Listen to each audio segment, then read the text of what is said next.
Okay, hi Brett. Thank you for sending those swings. This part 2, is going to be a summary of part 1. I wanted to give you some visuals and some drills and some things to feel that I think will help as you progress. So the first thing we talked about was the setup. Okay, so the key here is it's just athletic.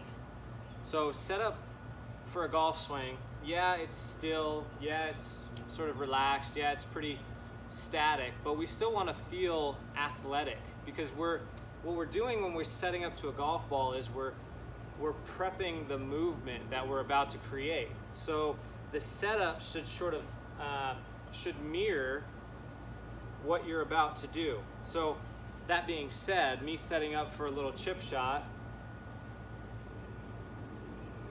versus setting up for a big driver or a hard driver, those setups are going to be, from an energy perspective, different, but alive, athletic, ready to move. Okay, so what I saw in your setup was the feet were very sort of squared off.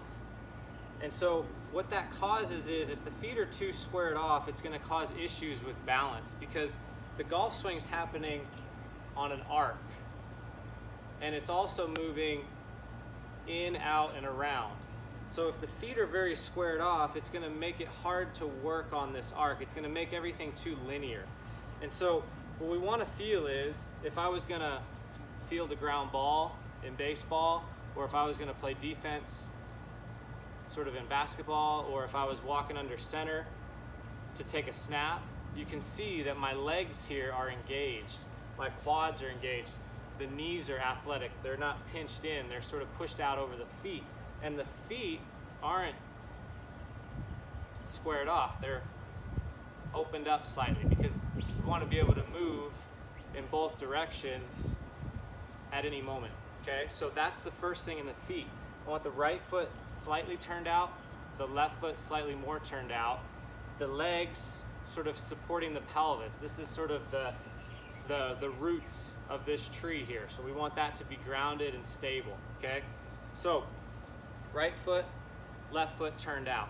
Then as we went up the body, the legs, maybe a little more athletic, supporting the pelvis, everything in terms of the body, because I'm a little bit pressurized, because I'm athletic, everything sort of lines up.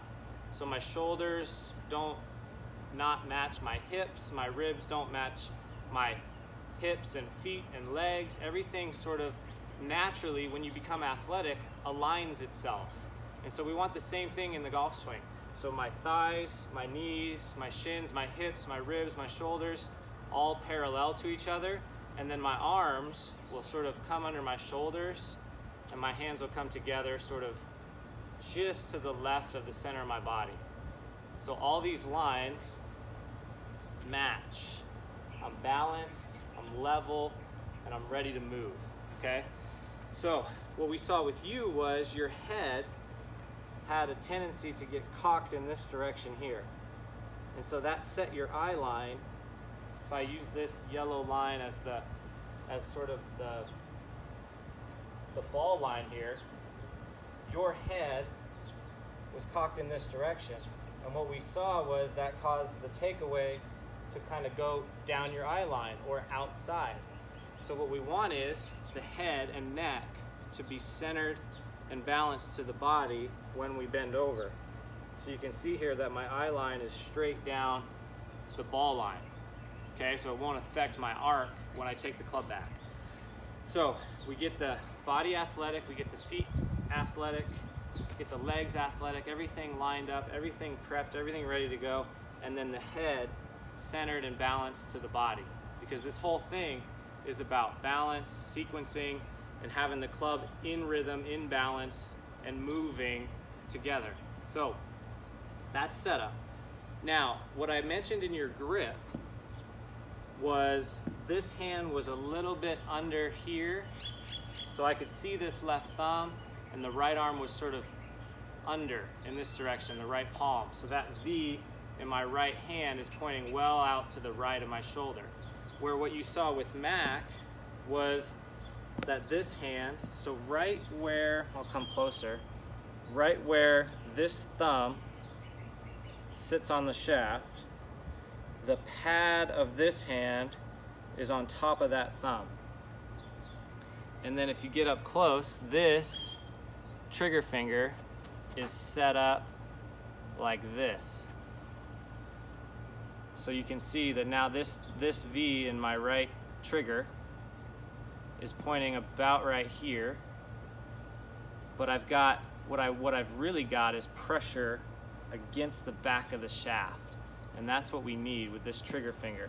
So that's going to allow you to do a lot of cool things with the golf club moving forward. If I get under here and there's no trigger finger, then this club can kind of float around because it's not supported, and there's not pressure on the grip, so I can't support the club, especially up here to the top of the swing, so this part's always going to be a little lost. So what we want is that right hand, that trigger finger, to get the right hand more on top and to put some pressure on the back side of the shaft so that this arm can start to come alive and do some things a little bit better in your golf swing. So we've got setup, feet, legs, athletic, everything lining up, the head centered, and the grip on there proper. Now I want to show you how to work out this takeaway a little bit. So this should be pretty simple for you, but if this yellow line here is the line that the golf ball is on, how to clean up my takeaway? The first thing, we got to get the head aligned right. But once we do that, the feeling is going to be that your club shaft traces that yellow line. So the shaft of this club is going to trace this yellow line, trace this yellow line, trace this yellow line to about here. Now what you noticed was my hands went straight down this line, and then right about here they started to move in because the body's starting to turn here. Okay? Where I saw you was your hands went out this way and then rolled. So you've got the club going away from you and rolling. We need it going straight back down this yellow line. So drills to clean up your takeaway are just going to be this. Sets of 10, feeling this shaft trace the ball line or this yellow line to parallel, back to center, to parallel, back to center. And so as you clean up your head position at setup, this will become just pretty simple. It'll be where your hands will want to go. And so that's going to help clean up the arms and body sequencing, because the more my arms go out and away from me, the more they're now moving independently of the body. We want the hands, arms, body, the whole body, to work as a unit with the golf club. So, setup, grip, head alignment, and then now we're cleaning up the takeaway. That in itself is going to improve a lot of things. Remember Nicklaus's quote, 40% of a well-struck shot is how I set up. So how I set up the energy to where I'm going. Okay? And then finally, the backswing. I want to build a little more hip movement, a little more leverage into your backswing. So I'm going to give you a couple drills to feel a couple things, and this is going to start to allow you to create a little more leverage, give you a little more time up here, and give you a nice strong position to strike the golf ball from. So what we talked about was this right foot turning out slightly.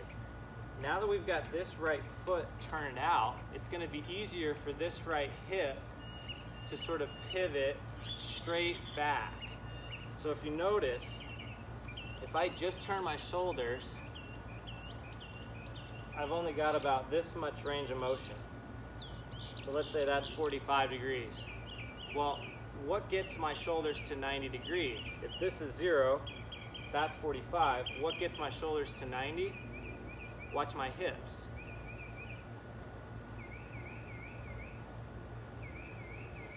So the hips got me that extra 45 to get the body totally coiled up. So what I want you to feel in terms of a drill is, the first one, you take your golf club or a rod or some sort of gym exercise equipment, put it over your shoulders, feeling the feet turned out, feeling athletic, feeling centered, balanced. And then what I want you to feel is you're gonna wind the entire body up as much as you can, and then bring it back to setup, and then wind the body up as much as you can, and then bring it back to setup. Notice my hips didn't go this way. They went straight back. If I show you from this angle, watch my hips.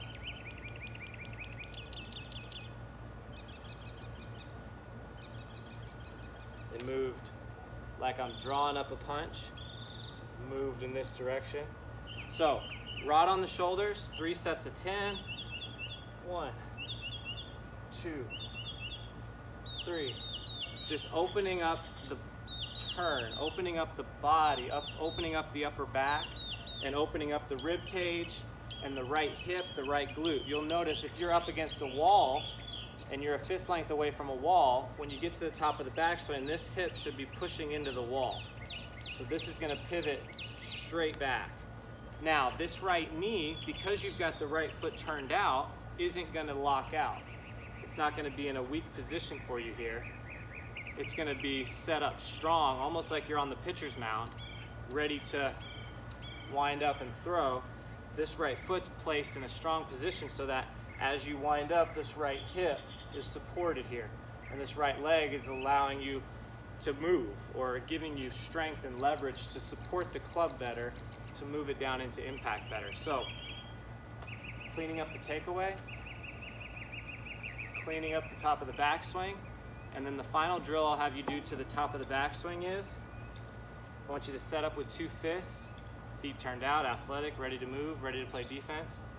2 fists in front of you, and I'm just gonna have you set up this right arm strong as if someone was down here and you wanted to deliver a punch in that direction.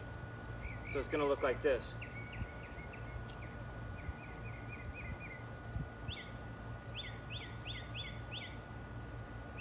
You'll notice that I'm staying centered. If I do it down the line, this is all pulling back, this is pushing back in that direction. Okay, so that drill is going to help your body movement, your hips pivot, your ribs get around, and create more leverage to the top of the backswing. So, I appreciate you sending these swings again. Thank you. Reach out to me, please, with any thoughts or follow-up questions on this, and we can move from here. Because if you master your setup, and you start to get athletic at setup, then it's just going to help your movement down the chain of command as you continue to build your golf swing. So again, I appreciate it. I hope this helps, and thank you.